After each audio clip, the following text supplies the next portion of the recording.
Hello friends, नमस्कार। Genius potty के online platform पे आपका बहुत बहुत स्वागत, अभिनंदन और इस्तकबाल। मित्रों, वैदिक सभ्यता एक ग्रामीण संस्कृत के अंतर्गत ये हमारा अंतिम वीडियो है। मित्रों, इससे पहले 6 वीडियो हमने बनाया है वैदिक सभ्यता के बारे में। ये हमारा अंतिम वीडियो रहेगा। इसमें हम देखते हैं उत्तर वैदिक काल। और उत्तर वैदिक काल के अंतर्गत मित्रों, उत्तर वैदिक काल के सामाजिक स्थिति, राजनैतिक स्थिति, धार्मिक स्थिति, वर्ण व्यवस्था और प्रमुख 3 आश्रम जो उत्तर वैदिक काल में शामिल हुए, एक हमारा महाजनपद काल में जो शामिल हुआ था, उसको लेकर 4 आश्रमों की चर्चा हम इसमें करेंगे। तो आइए मित्रों, देर न करते हुए शुरू करते हैं। चैप्टर है वैदिक सभ्यता, वैदिक काल। मित्रों देखिए, वैदिक काल का जो समय है, वैदिक काल का जो समय है, पिछले वीडियो में मैंने बताया है, पुनः एक बार देख लेते हैं इस चीज को। 1500 ईसा पूर्व बीसी, मतलब बिफोर क्राइस्ट, से 600 बीसी तक। 1500 ईसा पूर्व से 600 ईसा पूर्व का जो समय है वो वैदिक काल के नाम से जाना जाता है। मित्रों, ये वैदिक काल 2 भागों में विभाजित है। एक क्या है हमारा ऋग्वैदिक काल, ये क्या है ऋग्वैदिक काल, और दूसरा हमारा है उत्तर वैदिक काल। बी नंबर पे लिखते हैं दूसरा उत्तर वैदिक काल, उत्तर वैदिक काल जो आज का विषय रहेगा। ऋग्वैदिक काल का जो समय है मित्रों, मानक समय है, वो 1500 ईसा पूर्व से 1500 बीसी से 1000 बीसी तक, यानी 1500 ईसा पूर्व से 1000 ईसा पूर्व के अंतर्गत आने वाला समय मित्रों क्या है, ऋग्वैदिक काल है। जबकि मित्रों 1000 ईसा पूर्व से 600 ईसा पूर्व तक का जो समय है वो क्या है, उत्तर वैदिक काल का। ठीक है, और आज का जो टॉपिक है उत्तर वैदिक काल। उत्तर वैदिक काल में एक बात आप नोट करते रहेंगे मित्रों, नोट्स बनाते चले, पढ़ने में मजा रहेगा, आप बार बार चीजों को रिवाइज भी करेंगे एकदम। तो उत्तर वैदिक काल, इसका विकास मित्रों हमने बताया कि 1000 ईसा पूर्व से 600 ईसा पूर्व तक है। और इस काल में जो जाति का निर्धारण है, जाति का निर्धारण,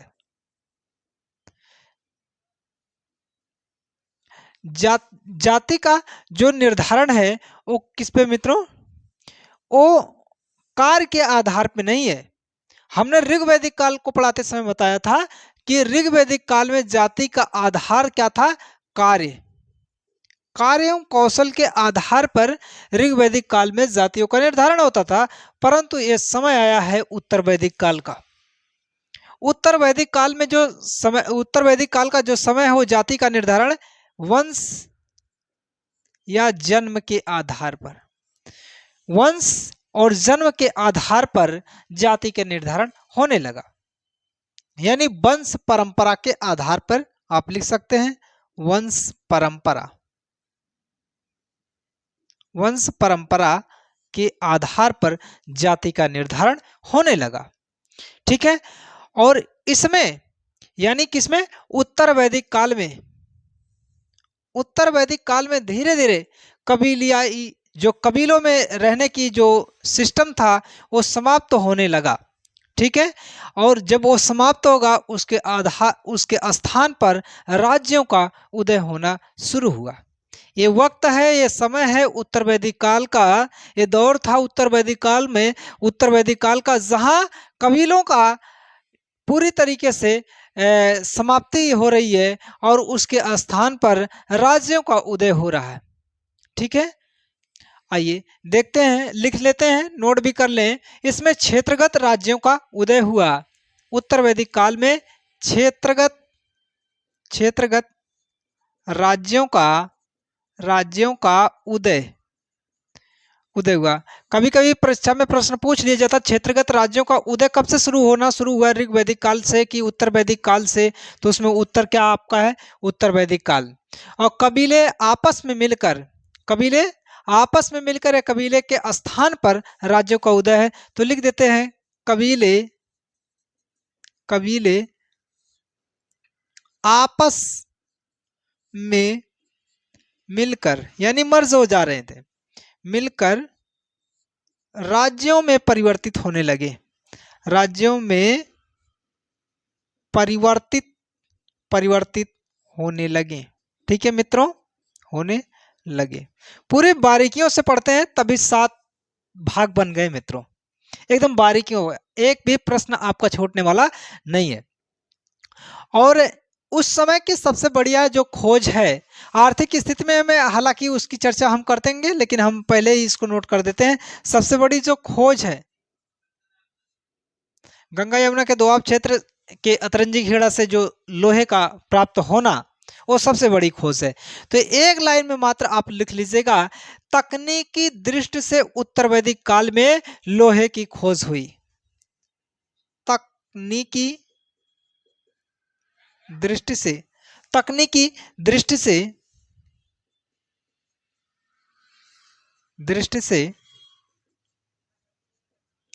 लोहे की खोज हुई।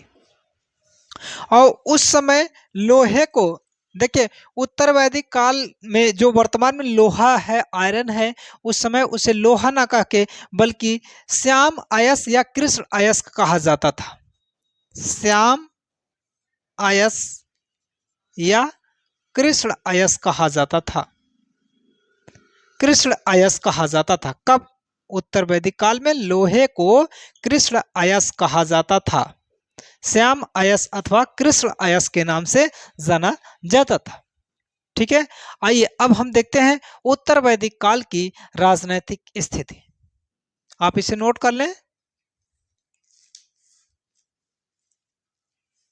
उत्तर वैदिक काल की राजनैतिक स्थिति। तो सर्वप्रथम पहली पॉइंट में जो मैंने पहले बताया आपको, कबीलों के स्थान पर राज्यों का उदय। तो कबीलाई ढांचा टूटकर राज्यों में परिवर्तित होने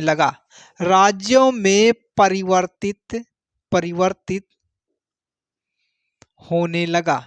ठीक है मित्रों, दूसरी पॉइंट यह है कि जन का स्थान जनपद ले लिया। क्या है? जन का स्थान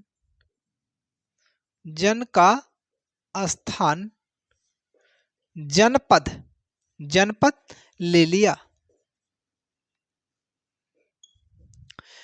जन का स्थान जनपद ले लिया।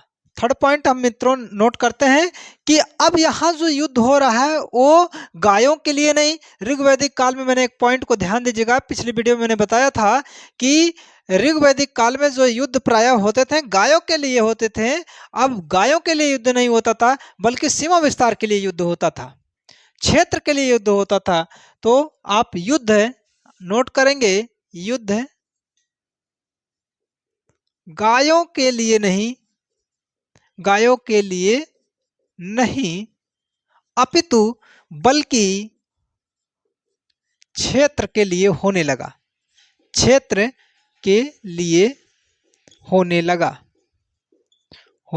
लगा। यानी सीमा विस्तार की होड़ शुरू हो गई, जो वर्तमान तक चल रही है। और सभा एवं समितियों पर देखिए, सभा एवं समितियों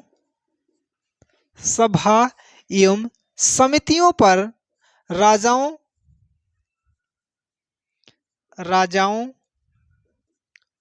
पुरोहितों,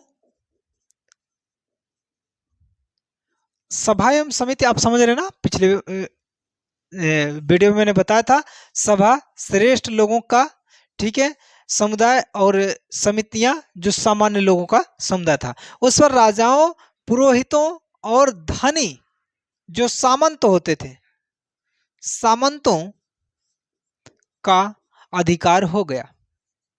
अधिकार, अधिकार या वर्चस्व हो गया। ठीक है। सभा एवं समितियों पर, सभा क्या है कि विशिष्ट लोगों की संस्था जिनको कुछ न्यायिक अधिकार भी प्राप्त थे, और समितियां क्या है, सामान्य लोगों की संस्था थी। उस पर किसका अधिकार हो गया, पुरोहितों का हो गया, धनी लोगों का हो गया। और यहाँ एक बात है कि स्त्रियां सभा एवं समितियों की सदस्यता से वंचित हो गईं। स्त्रियां सभा एवं समितियों में अब भाग नहीं ले रही हैं, क्योंकि वक्त किसका चल रहा है, उत्तर वैदिक काल का चल रहा है। ठीक है। दूसरे पॉइंट है उत्तर वैदिक काल की सामाजिक स्थिति। उत्तर वैदिक काल की सामाजिक स्थिति लिखते हैं मित्रों, सामाजिक स्थिति। उत्तर वैदिक काल की सामाजिक स्थिति। अब क्या सामाजिक स्थिति है, वर्ण व्यवस्था का आधार, ठीक है, वर्ण व्यवस्था का आधार कर्म ना होकर बल्कि जन्म हो गया। कहां, उत्तर वैदिक काल में। यह सबसे बड़ी पॉइंट है। वर्ण व्यवस्था का आधार कर्म ना होकर, यानी जाति का निर्धारण जो मैंने बताया था वीडियो के स्टार्टिंग में, वर्ण व्यवस्था का आधार कर्म ना होकर जाति यानी जन्म हो, जन्म या वंश हो गया। ठीक है। सेकंड पॉइंट, सामाजिक स्थिति में मित्रों कि यज्ञ का महत्व बढ़ा। उत्तर वैदिक काल में यज्ञ का महत्व बढ़ा है, और यज्ञ के महत्व बढ़ने से ब्राह्मणों की शक्ति में अमूलचूल वृद्धि हुई है। ठीक है। सामाजिक स्थिति में सेकंड पॉइंट आप नोट करिएगा मित्रों, यज्ञ का महत्व बढ़ा है। किसका, यज्ञ का महत्व बढ़ा, यज्ञ का महत्व बढ़ा, जिससे एक पॉइंट उभर के सामने आई कि ब्राह्मणों की स्थिति, ब्राह्मणों की शक्ति, ब्राह्मणों की शक्ति में वृद्धि हुई, शक्ति में वृद्धि हुई। ठीक है। उस समय सबसे कम संख्या जो थी ब्राह्मणों की संख्या सबसे कम थी उत्तर वैदिक काल में, और किसकी शक्ति सबसे ज्यादा थी, शक्ति ब्राह्मणों की ज्यादा थी। ठीक है। स्त्रियां सभा एवं समिति, सामाजिक स्थिति में आप नोट करिएगा जो मैंने अभी राजनीतिक की स्थिति के लास्ट पॉइंट में बताया था कि स्त्रियां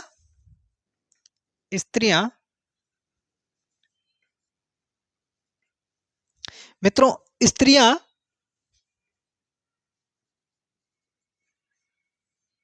सभा एवं समिति से वंचित हो गई।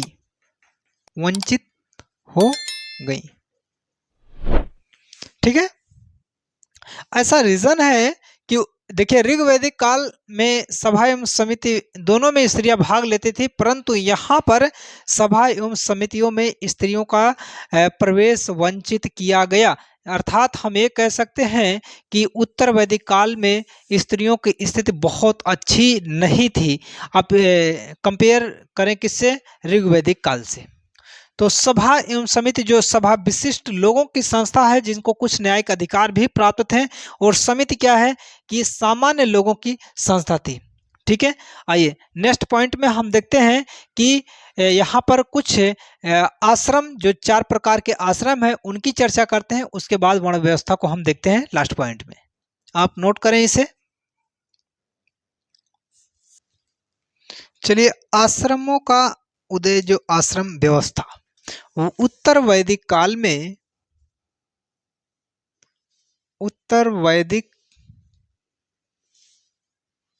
में आश्रम व्यवस्था, यहीं से आश्रम व्यवस्था उदय हुआ। तो कितने आश्रम हैं, 4 हैं, कुल मिला के 4 हैं। देखिए मित्रों, ब्रह्मचर्य आश्रम गृहस्थ आश्रम, वानप्रस्थ आश्रम ये उत्तर वैदिक काल के हैं, जबकि अपना संन्यास आश्रम जो सबसे लास्ट में जुड़ा है ये महाजनपद काल में जुड़ा है, लेकिन यहाँ पर चारों को पढ़ते हैं। ठीक है, आइए उत्तर वैदिक काल में आश्रम व्यवस्था। पहला है ब्रह्मचर्य आश्रम।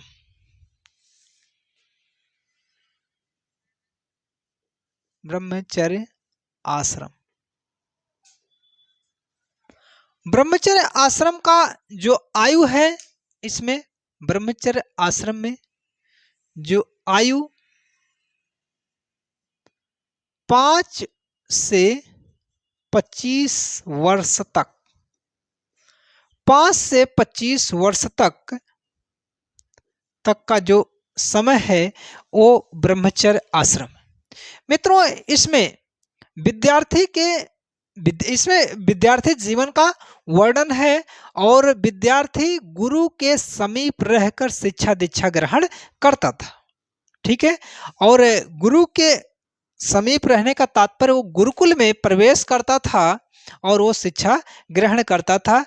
और सामान्यतः गुरुकुल उस समय जंगलों में हुआ करते थे, वनों में हुआ करते थे, ऋषि मुनियों के सानिध्य में।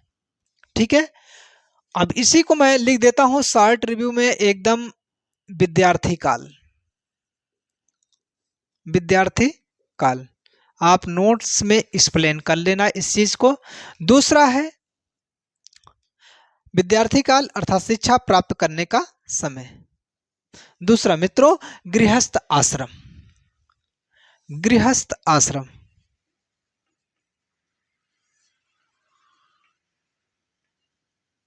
गृहस्थ आश्रम का जो समय है वो 25 से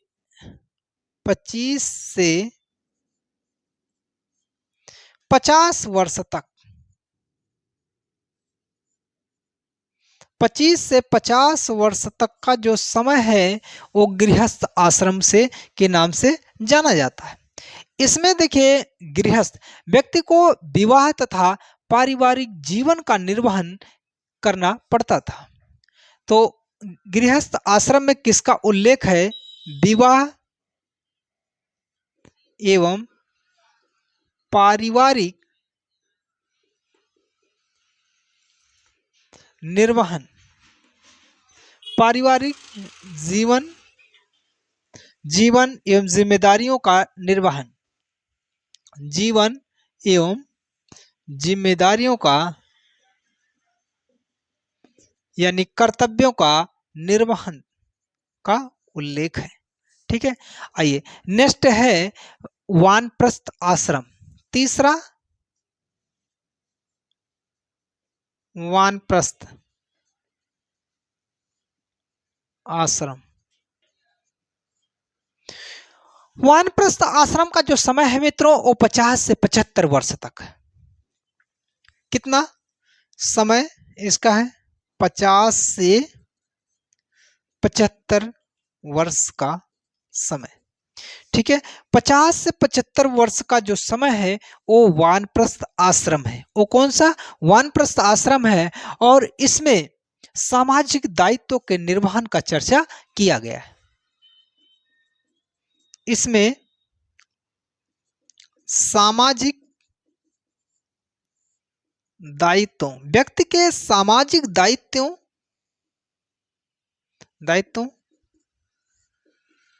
का उल्लेख मिलता है, उल्लेख किया गया है। वानप्रस्थ आश्रम में सामाजिक दायित्वों के निर्वहन का उल्लेख है, दायित्वों का निर्वहन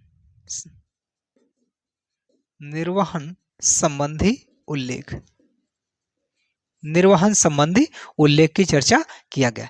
और सबसे लास्ट में मित्रों ये जो तीनों आश्रम है उत्तर वैदिक काल से संबंधित है। इस बात की चर्चा परीक्षा में हो चुकी है, परीक्षा में पूछा जा चुका है इस चीज को, इसलिए आप जानिएगा ये उत्तर वैदिक काल से संबंधित। ये सब परीक्षा में एक बार प्रश्न पूछा गया था कि 4 आश्रमों यानी ब्रह्मचर्य, गृहस्थ, वानप्रस्थ और सन्यास चारों आश्रम में से कौन सा आश्रम उत्तर वैदिक काल से संबंधित नहीं है? तो वो कौन सा है? वो संन्यास आश्रम है। संन्यास आश्रम किससे संबंधित है? महाजनपद काल से संबंधित है। तो हालांकि इसकी चर्चा यहीं पर कर दी जाए तो बेहतर रहेगी। चौथा मित्रों, संन्यास आश्रम। संन्यास आश्रम, संन्यास आश्रम ए उम्र की अगर बात की जाए तो 75 75 वर्ष से अंत तक बात की जाएगी। 75 वर्ष से लास्ट तक, जीवन के शेष वर्षों तक। एक बात और है मित्रों, ये बातें आज की नहीं की जा रही हैं, आज के आयु की गणना करते हुए नहीं की जा रही हैं, और ये तब की बातें की जा रही हैं जब व्यक्ति का औसत जीवन 100 वर्षों का होता था। आज बहुत सारी डिजीज होने की वजह से, ठीक है, हेल्थ प्रॉब्लम होने की वजह से व्यक्ति 100 ईयर्स नहीं पहुंच पाता, या यूं आप कह सकते हैं कि उसका स्वास्थ्य 75-80 तक जाते जाते बहुत बुरा हाल हो जाता है। इसलिए ये जो आश्रमों का उम्र संबंधी जो तथ्य है वो आज का नहीं, ये हम बात कर रहे हैं कि 1000 से लेकर 600 ईसा पूर्व तक के समय का, ठीक है, उसकी बात कर रहे हैं। उस समय उम्र को देखकर जो 100 वर्षों का औसत उम्र होता था, और तब वर्ण व्यवस्था का निर्धारण उस आधार पे किया गया था मित्रों। तो यहाँ देखें, संन्यास आश्रम 75 वर्ष से, ठीक है। अब कहेंगे इसमें क्या है? तो इसमें धार्मिक क्रियाकलापों को शामिल किया गया है। 75 वर्ष के बाद की अवस्था संन्यास आश्रम से संबंधित थी, और इसमें धार्मिक क्रियाकलापों का उल्लेख है। तो नोट करते हैं, धार्मिक, इसमें धार्मिक क्रियाकलापों का उल्लेख किया गया है। उल्लेख किया गया किसमें? संन्यास आश्रम में। संन्यास आश्रम का संबंध है महाजनपद काल से। महाजनपद काल, महाजनपद काल से, ठीक है। अब इसके बाद उत्तर वैदिक काल की वर्ण व्यवस्था देखते हैं मित्रों, आप नोट करें इसे।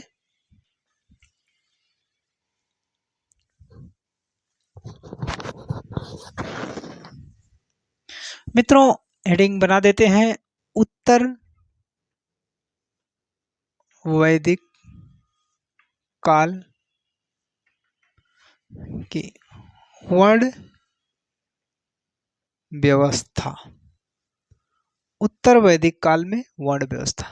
वर्ण व्यवस्था कुछ यूं था कि एक ब्रह्म स्वरूप, ठीक है, ब्रह्म रूप है जिसे आप गॉड मानते हैं, ठीक है। एक गॉड का जो मुखमंडल है वो कौन सा है? ये पहला सबसे उच्च पर ब्राह्मण,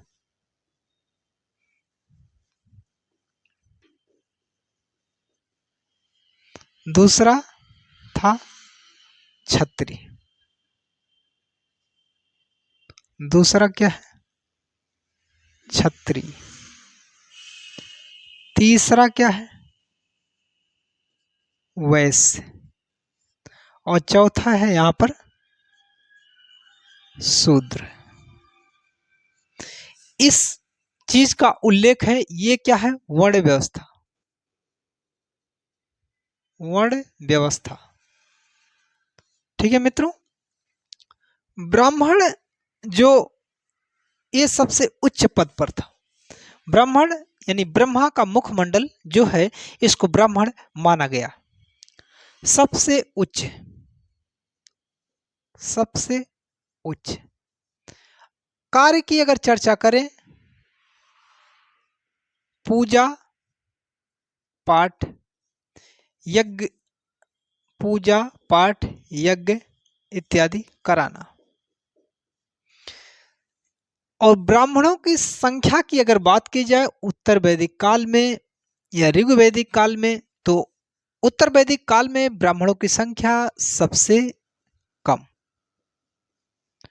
सबसे बुद्धिमान, सबसे शक्तिशाली, सबसे उच्च पद पर कौन थे? ब्राह्मण। दूसरा था क्षत्रिय, ये द्वितीय स्थान इनको प्राप्त था। इनका कार्य सैनिक, ठीक है, एक क्या कार्य में क्या थे? सैनिक थे, अर्थात इनका कार्य रक्षा संबंधी था, रक्षा संबंधी कार्य था, ठीक है। तीसरा है वैश्य। वैश्य देखो एक चीज और है, क्षत्रियों की संख्या की अगर मैं बात करें, संख्या ब्राह्मणों से ज्यादा,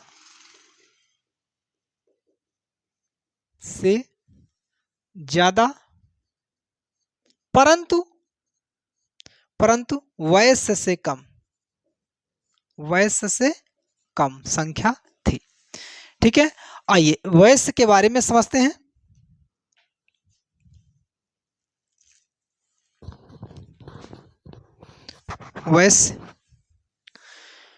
वैश्य का जो कार्य है मित्रों, वो व्यापार, ठीक है, व्यापार संबंधित कार्य है। आप जैसे आप कहते हैं व्यवसाय, व्यापार या व्यवसाय जैसा इनका कार्य है, ठीक है। मित्रों एक बात और है, इनकी संख्या, ठीक है, इनकी संख्या ब्राह्मणों और क्षत्रियों से ज्यादा परंतु शूद्रों से कम संख्या थी, परंतु ब्राह्मणों एवं क्षत्रियों से ज्यादा संख्या वैश्य की थी। शूद्र इनका कार्य क्या था? श्रमिक, ठीक है, इनका कार्य क्या था? श्रमिक, अर्थात ये मजदूरी का कार्य उस समय किया करते थे, मजदूरी, ठीक है। बात हम कर रहे हैं 1000 से 600 ईसा पूर्व के, बहुत कई सौ वर्षों के पूर्व की हम बात कर रहे हैं मित्रों। आइए शूद्रों में संख्या की अगर बात किया जाए, तो सर्वाधिक संख्या, और थर्ड पॉइंट स्थित सर्वाधिक दयनीय या कमजोर दयनीय, ठीक है। ये बात थी उस समय, यानी हमारे उत्तर वैदिक काल का, ठीक है मित्रों। ये उत्तर वैदिक काल से संबंधित कुछ शेष तथ्य थे, हमने आज बताया। इसके बाद हम लोग दूसरे अध्याय की चर्चा करेंगे दूसरे वीडियो में। आज के वीडियो में बस यहीं तक मित्रों। यदि वीडियो पसंद आई तो वीडियो को आप लाइक करें, शेयर करें और कमेंट करें, और अभी तक हमारे चैनल को अगर नहीं सब्सक्राइब किए हैं तो हमारे चैनल को जरूर सब्सक्राइब करें। मिलते हैं कल दूसरे वीडियो में, तब तक के लिए धन्यवाद, नमस्कार, जय हिंद।